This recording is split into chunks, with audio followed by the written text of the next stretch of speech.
নমস্কার বন্ধুরা, কে কেমন আছেন? আশা করছি সবাই ভালো আছেন।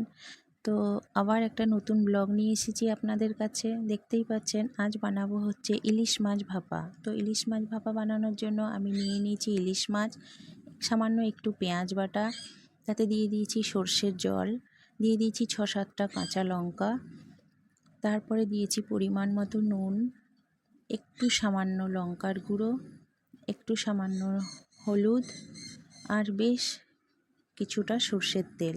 তো ইলিশ মাছ ভাপাতে সর্ষের তেল তো দিতেই হবে। তো দেখতেই পাচ্ছ বন্ধুরা, আমি সর্ষের তেলটা দেওয়ার পরে একটু নাড়িয়ে বসিয়ে দিয়েছি। তো এটা সিম করে হবে যেহেতু ভাপা। তো দেখো বন্ধুরা, আমার হয়ে গেছে ইলিশ মাছ ভাপা। তো আপনাদের কার কার ইলিশ মাছ প্রিয় আমাকে কমেন্টে জানাবে।